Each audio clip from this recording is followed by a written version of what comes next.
Is this cheap thing supposed to be my birthday gift? I still remember very clearly the first sentence my mother said at that birthday party. And right after saying it, she slapped me hard. Not a slap in the kitchen, not a slap behind a closed door. It was a slap in front of 30 people holding champagne glasses, right in the middle of the house where I had lived for almost 18 years. Everyone stared in silence. I did not cry right away. I just stood there, the burning heat spreading from my left cheek to my ear and down my neck. Later I understood that slap was the last moment I still belonged to that house. But at the time I only thought one simple thing. I had to leave. My name is Sophia Carter. That year I was 22. And that morning, the 56th birthday of Linda Carter, began exactly like every other Saturday morning for many years. I woke up at 5 in the morning, not because I liked waking up early, but because if I woke up late there would be a note left on the kitchen table in Linda's handwriting, straight lines that looked like commands. That day there was a note like that too. 2 pages. A list of things to finish before the guests arrived. Sweep the backyard. Arrange 35 folding chairs. Wipe the party tables. Slice lemons for the water pitcher. Hand wash the porcelain trays because the dishwasher leaves watermarks. I was used to those things. I started cooking dinner for the family when I was 10. By the time I was 13, I was doing most of the housework. Laundry. Cleaning the kitchen. Walking to the grocery store to buy supplies. Not because I liked it, because no one else did it. Our house was in a quiet neighborhood in Charlotte, North Carolina. 2 stories, a neatly cut lawn. Linda always told the neighbors that I took care of the garden. The truth was, she hired someone to mow the grass every month. But the story sounded nicer when she said the grateful adopted daughter did everything herself. Inside the house there was a large oak dining table. 12 seats. I wiped it every week. But I was rarely allowed to sit there. My room was not upstairs. It was not in the finished basement either. My room was a storage space next to the furnace. No window, no closet, just a single mattress. Linda said she found it on the sidewalk when I was 9. I was still using that same mattress. Emily's room, Linda's biological daughter, was different. A large room upstairs, queen-size bed, flat-screen TV, a vanity table with ring lights like a makeup studio. Emily was 24. She still lived at home. She had an extra credit card from Linda, and she had never cooked a single meal in her life. I worked part-time at an Italian restaurant called Marco's Table. My job was kitchen prep, washing baking trays, cutting vegetables, cleaning the kitchen. I earned $11 an hour. Tips sometimes added a few more dollars. I saved my tips for 3 months to buy Linda a birthday gift, a dark blue silk scarf. $95. It may not sound like much, but for me it was almost all my savings. I wrapped it in brown paper because I could not afford a gift bag. I also wrote on it, "Happy birthday, Mom," in the neatest handwriting I could manage. Linda came downstairs at 10 in the morning. White polo shirt, khaki pants. Her perfume arrived before she did. She walked around the backyard like a general inspecting soldiers, looking at the balloon decorations, moving a chair. Then she looked at the pitcher of lemon water I prepared. "The lemon slices are uneven," she said. "Do it again." Emily showed up near noon. Fresh hair highlights, a new dress, high heels. She gave Linda her gift, the newest Apple Watch. Linda hugged her. "Now this is my daughter." Everyone laughed. I stood in the kitchen. The party started at 6 in the evening. 30 guests. Neighbors, church friends, some of Linda's co-workers. Champagne glasses sparkled under string lights. Emily sat beside Linda, recording videos with her phone. Then came the gift opening. Linda sat at the head of the table like a queen on a throne. I stepped forward, handed her the brown paper package. My heart was beating very fast. Part of me still hoped she would smile. She tore the paper, took out the scarf, looked at it for a few seconds, then held it up in front of everyone. "Is this cheap thing supposed to be my birthday gift?" Every conversation stopped. I began to say, "I saved for 3 months." Linda stood up. Her chair scraped hard against the stone floor. 3 months to buy this. And then she slapped me. A champagne glass fell to the floor and shattered. No one said anything. Only one person stood up. Mrs. Ruth, Our neighbor. She was around 70, barely 5 feet tall. Linda, that is too much, Linda replied. Stay out of my family's business. Mrs. Ruth sat down again, but she kept looking at me. I will never forget that look.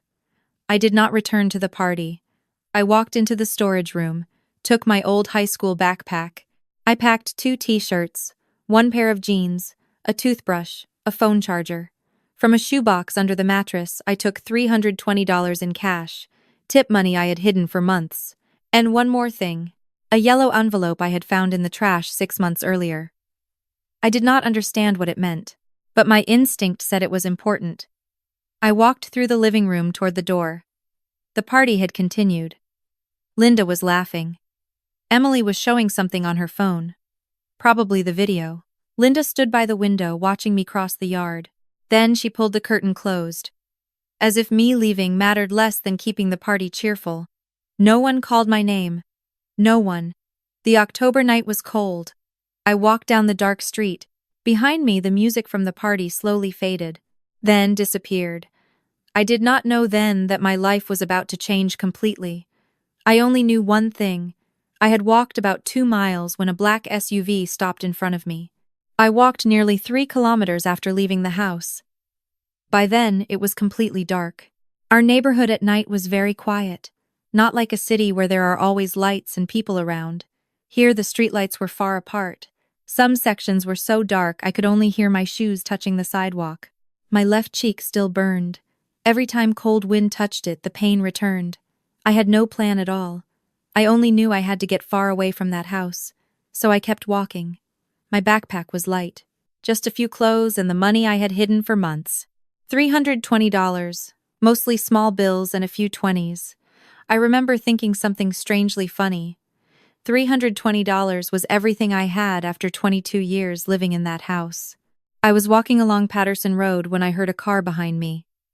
At first I did not pay attention, but the car slowed down. The headlights stretched across the pavement. The car passed me, then stopped a short distance ahead. It was a black SUV. Fairly new. I do not know much about cars, but it clearly was not cheap. The back door opened. Honestly, I should have run. Anyone with common sense would have done that. But I was too tired. So tired that I did not even want to run anymore. I just stood there.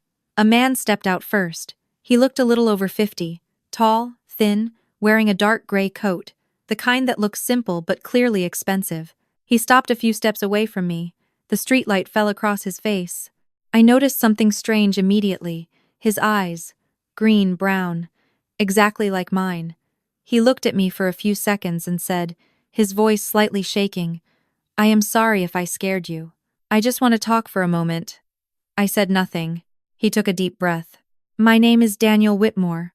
He paused for a second, then said, "And I think I might be your biological father." I stepped back until my shoulder touched a mailbox. "That is impossible," I said almost immediately. "I am adopted. My biological parents did not want me." That was what I had been told my entire life. Daniel shook his head. "That is what you were told." The front passenger door opened, and a woman stepped out. Red hair, maybe in her 40s. She carried a leather briefcase like lawyers in movies. She stood beside the car and said calmly, "My name is Margaret Hale. I am Mr. Whitmore's attorney." I looked back and forth between them. At that moment I had only one thought. These two people must have the wrong person. Daniel took a photograph from his coat pocket and handed it to me. It was an old photo, the edges slightly bent. In the picture, a woman with reddish-brown hair was holding a baby. The baby looked about 2 years old. I looked closer. The baby had eyes like mine. I swallowed. "This is your mother," Daniel said softly. "Her name was Catherine." He pointed at the baby. "And this is you." I stared at the photo for a few more seconds. The woman in the picture looked a lot like me, especially the mouth and cheekbones. I could not say anything. Margaret spoke. "We have been looking for you for almost 18 years. I turned to her. "What does that mean?" Daniel said, "Your mother died in a car accident when you were 2. I was badly injured. I spent 4 months in the hospital." He paused. "During that time, social services placed you in the foster system." That sounded reasonable. But one question remained. If that is true, then why did I end up with Linda? Daniel looked at Margaret. She opened her briefcase and took out a stack of papers. Because the court received documents saying that Mr. Whitmore voluntarily gave up parental rights. I looked at Daniel. He shook his head.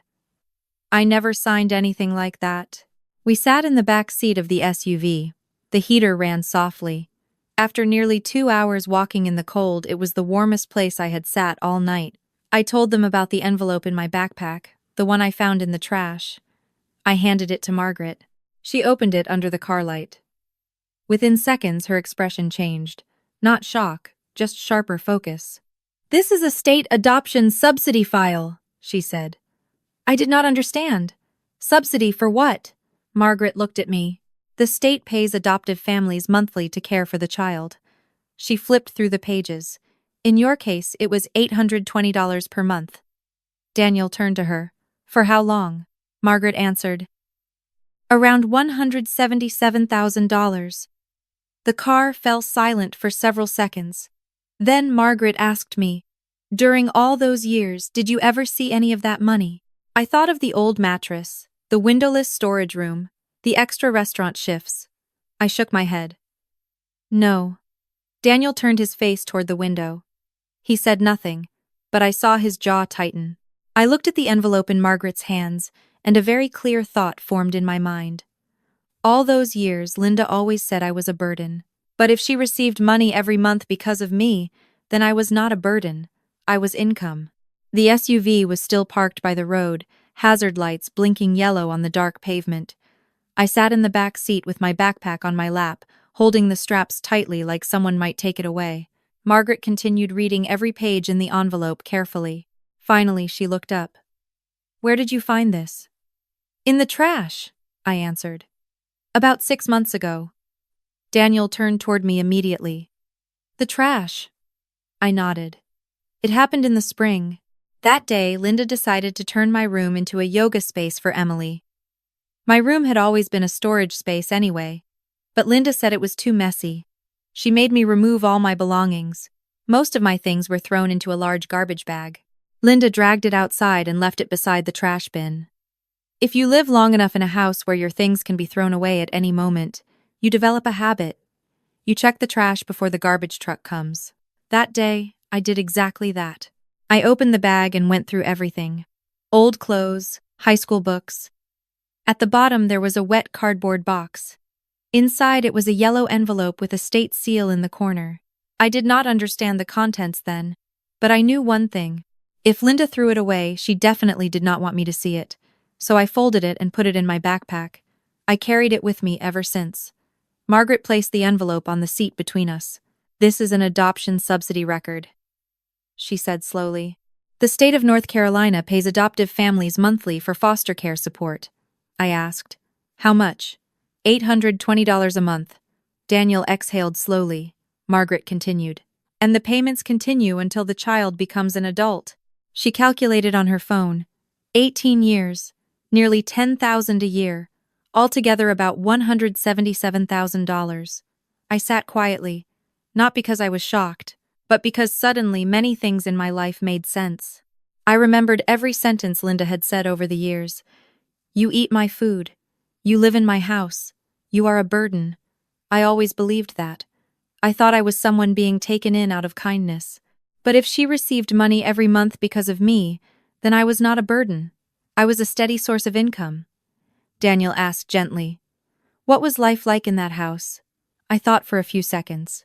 Not because I could not remember, but because there was too much to remember. I started cooking when I was 10. By 12, I did most of the housework, laundry, cleaning floors, grocery shopping. Margaret asked, Did you have your own room? I slept in a storage room next to the furnace. Any window? No. Daniel turned away, and I saw his hand tighten. Margaret continued, Do you have an ID card? I shook my head. No. Birth certificate? No. Social security card? Also no. Margaret looked at Daniel and said something that surprised me. That is not normal. I gave a small laugh. For me, it was normal. I had lived like that for years. No documents, no bank account, no control over anything. Everything was controlled by Linda. Daniel asked, Where do you work? Marco's Table Restaurant. How much do you earn? $11 an hour. Do you keep your salary? I shook my head. I have to transfer most of it to Linda. Margaret looked at me carefully. What reason did she give? She said I was paying for food and housing. The car fell silent again. Margaret held the envelope once more. There is another issue, she said. The subsidy money is supposed to be used for the child. Food, medical care, education. She looked at me. You said you have no medical records after age 14. I nodded. The last time I saw a doctor was in 8th grade. After that, never. Margaret nodded slowly. Then the problem is not just the money. What do you mean? Margaret answered directly. If what Sophia says is accurate, there are signs of subsidy, misuse, and child neglect. I looked at her. It was the first time in my life I heard someone use that word to describe my life. Neglect. Daniel looked at me. His eyes were very different from before. No more confusion, only one feeling that I recognized immediately. Anger. But not anger at me, anger at what had happened. He asked, Did Linda ever talk about your biological parents? I shook my head. Whenever I asked, she always said one thing. Your biological parents did not want you. Daniel closed his eyes for a few seconds. Then he said very quietly, I have been looking for you for 18 years. I did not know how to react. I was still not certain any of this was real. But one thing I was starting to understand. If Daniel was telling the truth, then my life was not just a chain of bad luck. It could have been a very big mistake. Margaret folded the envelope. We need to do one thing first, she said. A DNA test. I nodded immediately. Okay. If he really was my father, science would prove it. If he was not, I still needed to know the truth. Daniel said right away, We will do the test tomorrow morning. No hesitation, no argument, just agreement. And that felt strange to me, because in Linda's house, if I asked a question, it was always treated as defiance. Here, my question was answered with a very simple sentence. Okay. The SUV turned onto the main road. Margaret leaned back and spoke to me. We will take you to a hotel tonight. You need to rest. I looked out the window. Streetlights slid across the glass. Just a few hours earlier, I believed I had lost everything. But at that moment, I began to realize something else. Maybe I had just stepped out of a lie that lasted 20 years. The next morning, I woke up when the faint light of dawn slipped through the hotel curtains. It took me a few seconds to remember where I was. Not the storage room next to the furnace in Linda's house, not the old mattress against the wall. This was a clean, quiet room, and for the first time in years I had slept without someone knocking on the door at 5 in the morning. My phone vibrated on the table. A message from Margaret. It was short. We meet at 9 at the lab. I washed my face slowly in front of the mirror. The face in the mirror was still mine, but something had changed. Maybe because for the first time I began to think that my life was not completely decided by Linda. Daniel's car was already waiting outside the hotel. He stepped out when he saw me. He looked like he had barely slept. But his eyes were sharp. We did not talk much on the way to the lab. Not because there was nothing to say, but because we both understood that the next step mattered more than explanations. The laboratory building was near downtown. Margaret was already waiting at the reception desk when we arrived. She spoke briefly with the staff and then turned to me. The process was simple. Just a saliva sample. The results would come in a few days. A technician led us into a small white room. They handed me a testing swab. I held it for a few seconds. Daniel stood a few steps away. He did not look directly at me. Maybe he was afraid that if he looked too long, hope would turn into disappointment. I followed the instructions, placed the swab in my mouth and handed it back. Then Daniel did the same. Everything finished in just a few minutes, but I knew those few minutes could change my entire life. We left the lab and walked to a small cafe on the corner. Margaret opened her laptop as soon as we sat down. She said there were a few more things she needed to check. Daniel ordered 3 coffees, and I still was not used to someone buying coffee for me without asking me to wash the dishes afterward. Margaret began typing on her computer. She accessed the state database. After a few minutes, she stopped and stared at the screen for a long time. Daniel asked if something was wrong. Margaret turned the laptop toward us. On the screen was my adoption record. But it was not just one page. There were many pages. Some had handwritten notes. Margaret pointed to a line near the bottom. It said the parental rights termination file had been confirmed by a social worker named Harold Benton. Margaret said she wanted to check whether that person was still working. She searched again in the system. Only a few minutes later, she stopped again. Harold Benton had been fired 17 years ago. The internal record said he accepted bribes to process adoption paperwork illegally. The table fell silent. I did not fully understand what that meant, but Margaret did. She said slowly that if my case had been processed by that man, then the parental rights paperwork might not be valid. Daniel looked at Margaret to make sure he heard correctly. Margaret nodded. She said this did not prove anything yet, but it was the first sign that the adoption might not have been legitimate. I sat quietly. In my mind, small memories started connecting together. I remembered Linda always becoming angry whenever I asked about my documents. She never allowed me to keep copies. She also never allowed me to meet a social worker after I turned 10. When Margaret asked if I had ever seen any original documents, I shook my head. I had only seen a few photocopies in a kitchen drawer, and those disappeared years later. She said from now on everything had to be done carefully. If there was fraud in Margaret answered that she needed to request the original file from family court. At the same time, she wanted to review all adoption subsidy payments Linda had received over the 18 years. If that money had not been used for my care, it would be a serious legal issue. Daniel turned to me and said that no matter what the result was, he would stay until the truth became clear. I did not know what to say. I just nodded. In 22 years, no one had ever said something like that to me. Margaret stood up. She said she needed to go to her office to send the document request immediately. Before leaving, she turned back and said something to me. Sometimes the truth is not hidden as well as people think. It just needs the right person, looking in the right place. After Margaret left, Daniel and I remained at the cafe table. Outside the street was getting busier. I watched people passing by the window. Their lives looked normal. Going to work, talking, laughing. I wondered if any of them had ever discovered that their entire childhood might have been built on a lie. Daniel broke the silence. He said that when I disappeared from the adoption system years ago, he thought maybe he had searched the wrong records. But he never believed that I had been abandoned. I asked why he kept searching. Daniel looked down at his coffee and said that when a child disappears from your life, you cannot simply pretend that child never existed. That sentence tightened my throat. I was not used to being considered important. But at that moment, for the first time in my life, I felt that someone truly wanted me to exist in their life. Margaret's phone message arrived on Daniel's screen. Just a few words. I found something.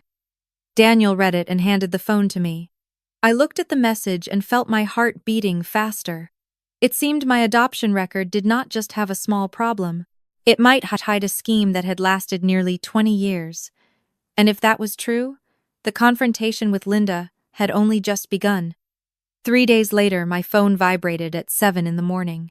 A message from Margaret. Only one sentence. The results are ready. Come to the office now. I read the message 3 times. Not because I did not understand it, but because that one sentence alone could change my entire life. Margaret's office was on the 6th floor of an old building near downtown. When I walked in, Daniel was already there. He stood by the window with his hands in his pockets. He looked like someone waiting for a verdict rather than waiting for a piece of paper. Margaret sat behind her desk. On the desk was a white envelope, thick, with the laboratory logo. No one spoke for a few seconds. Finally, Margaret pushed the envelope toward us. The samples have been compared, she said directly. Accuracy above 99.9%. Daniel looked at her, his voice rough. And Margaret opened the envelope. She placed the result sheet on the desk, then said one short sentence. Daniel Whitmore is the biological father of Sophia Carter. The room became completely silent. I could hear the air conditioner running above us. Daniel did not say anything. He only stared at the paper for a long time. Then he turned to me. His eyes were red, but he did not cry. He only said quietly, I am sorry it took me so long to find you. I did not know how to answer. My mind still had too many things to sort out. I had just learned who my father was. But at the same time, I began to understand something else. If Daniel was my father, then the story Linda told for 22 years was a lie. Margaret pulled another file from the desk drawer. "We need to talk about the rest," she said. "I obtained the original records from family court." She opened the file. Inside were copies of the adoption documents. Margaret pointed to one page. "This is the parental rights termination form."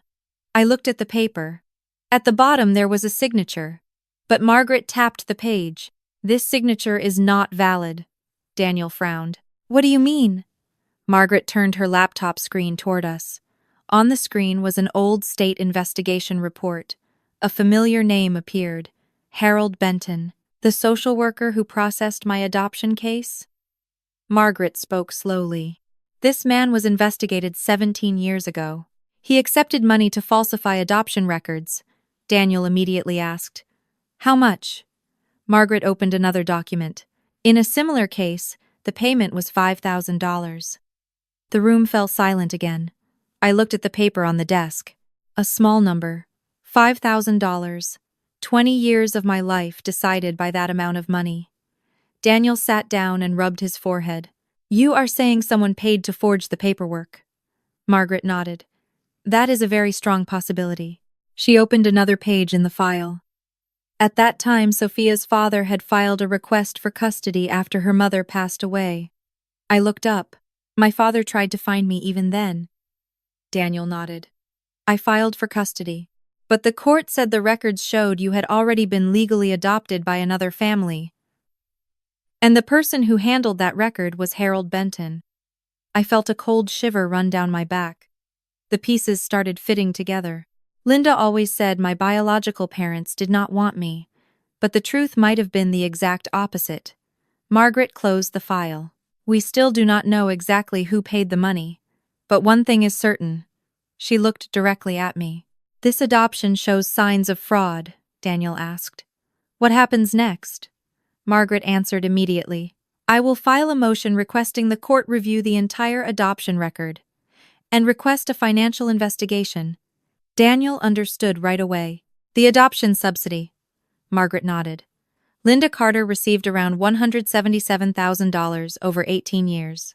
She looked at me. "If that money was not used for your care, that would be subsidy fraud." I sat quietly. I remembered the storage room, the old mattress, the leftover meals. I remembered Linda telling me I was a burden. I was not a burden. I was income.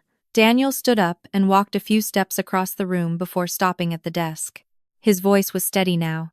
"Does Linda know this could be discovered?" Margaret shook her head. She probably believed the records were buried long ago. She paused for a moment. "But not anymore." A thin piece of paper, yet it erased a lie that lasted 22 years. I always believed I had been abandoned, but in reality someone had been searching for me all that time. Margaret gathered the files. "There is one more thing," she said. "We will need to speak with Linda," Daniel asked immediately. "When?" Margaret answered. "As soon as possible." She looked at me. "Because if someone paid to alter the adoption records, that person almost certainly knows the truth. And that person might still be living in the house I had just left." That afternoon I returned to the old house. Not to stay, only to collect a few things I had left behind.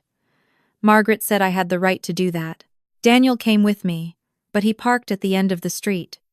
He said if I wanted to walk into that house again, he would let me do it my own way. I stood in front of the familiar door for a few seconds. 22 years of my life were tied to this place. But for the first time I stood there without fear. I knocked on the door. I heard footsteps inside. The door opened. Linda stood there. She looked at me as if she had seen a ghost. "Why are you back?" Her voice was sharper than usual. I did not answer right away. I simply said, "I came to get my things." Linda crossed her arms. "What things?" "Clothes, books, laptop." She laughed coldly. "You do not have anything in this house anymore."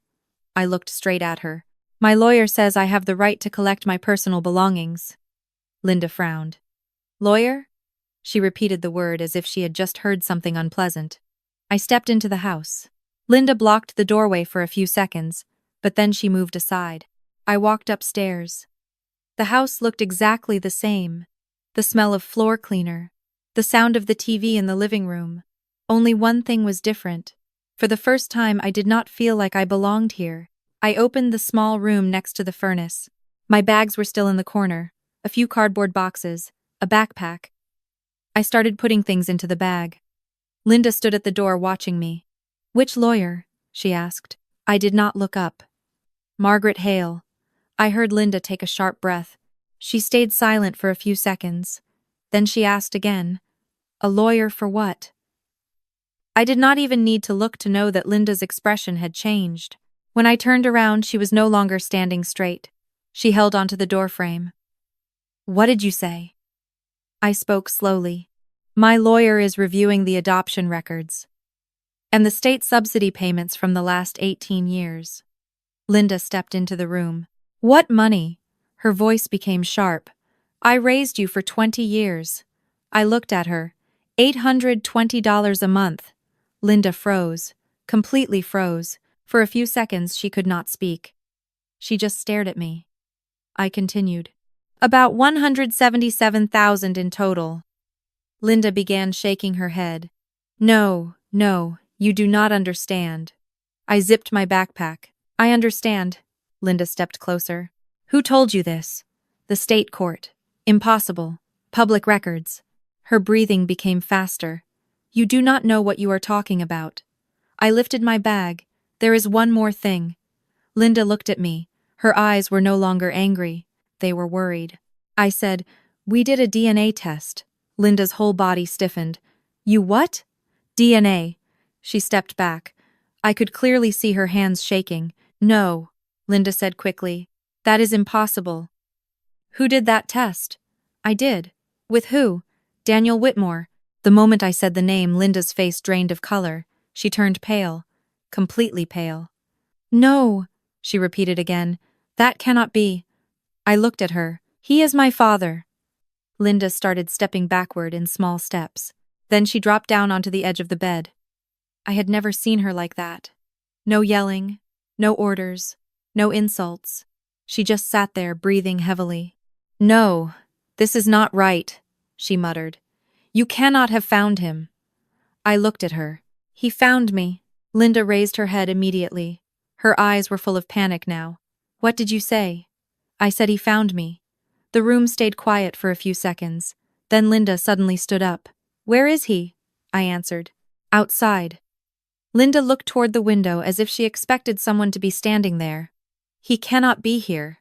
I shrugged. "He wants to talk." Linda started pacing around the room. She ran her hand through her hair, then opened a drawer, closed it, opened the closet, closed it.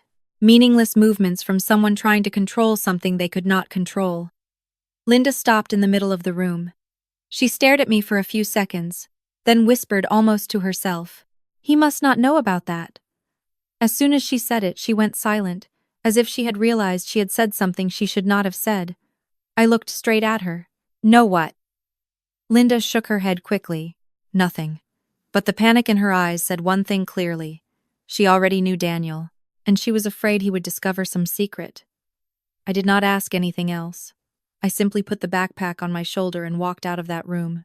When I walked down the stairs, I heard Linda slam the bedroom door behind me. At that moment, I did not know what she was trying to hide. But that evening, when Margaret called me from her office, I finally understood why Linda had been so afraid.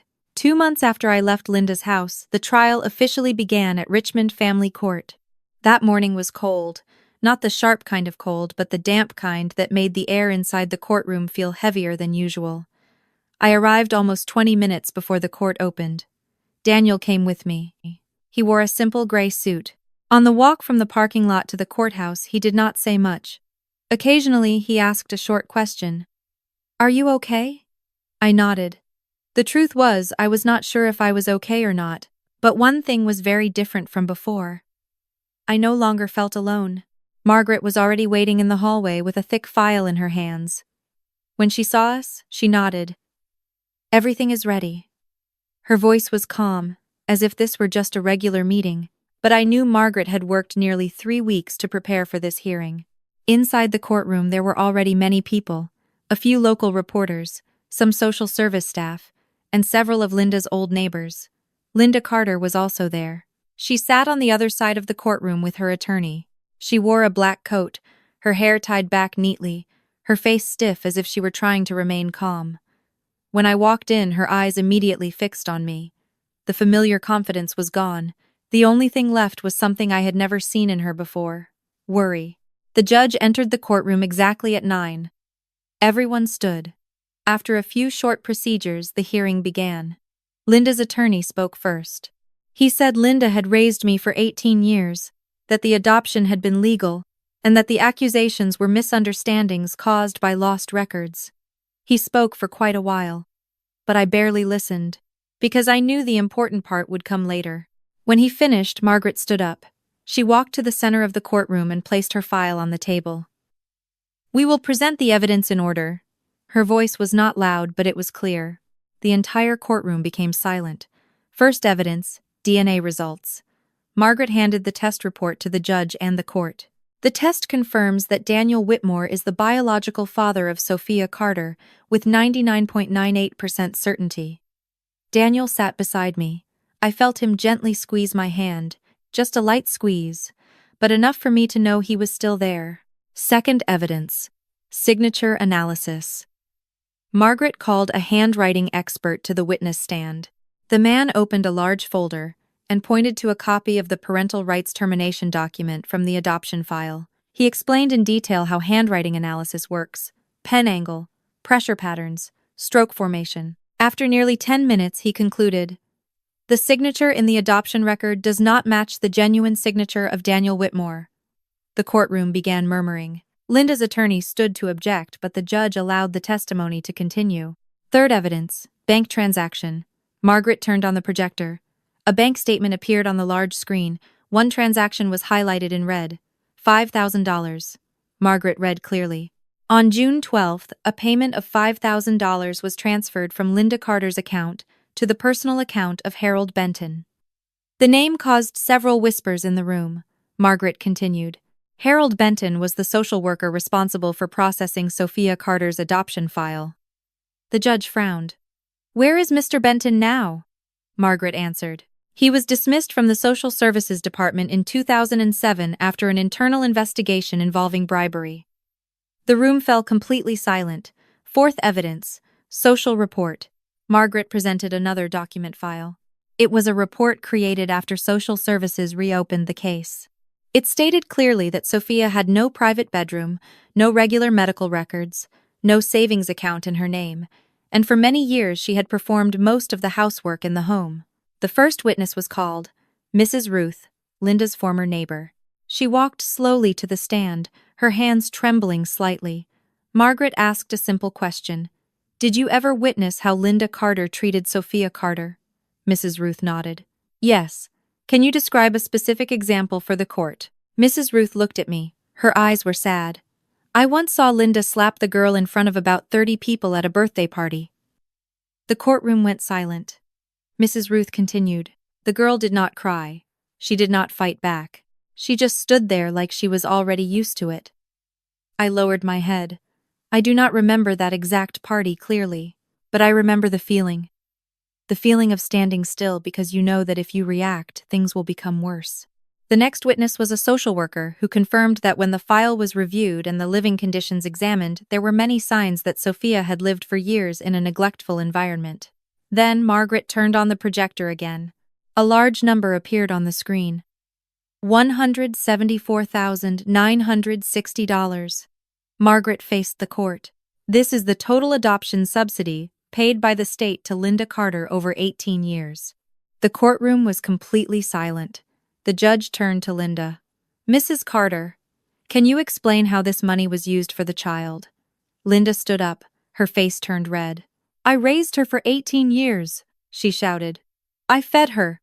I gave her a place to live." Margaret stood. Raised her, or exploited her? The question made the room so quiet I could hear a pen drop somewhere behind me. After hearing all the evidence, the judge announced a recess for deliberation. We waited in the courtroom for nearly an hour. No one spoke much. Daniel simply sat beside me. He did not ask anything.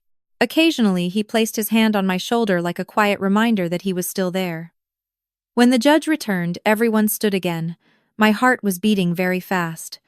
The judge opened the file in front of him. His voice was deep and clear. The court has reviewed the evidence presented. He paused for a moment, then continued. The court finds that the parental rights termination document in the adoption record of Sophia Carter is fraudulent. A few people behind us exhaled quietly. The judge continued. Therefore, the adoption of Sophia Carter by Linda Carter is declared invalid and fully annulled. I felt Daniel grip my hand tightly. The judge continued reading the ruling. The legal identity of Sophia Carter is restored according to the original records. Then he read the next section. Linda Carter is ordered to repay the entire adoption subsidy received, totaling more than $177,000. The room remained silent, but it was not finished. The court also refers the case to the district attorney for possible criminal charges including subsidy fraud, document forgery, and child abuse. Linda stood motionless.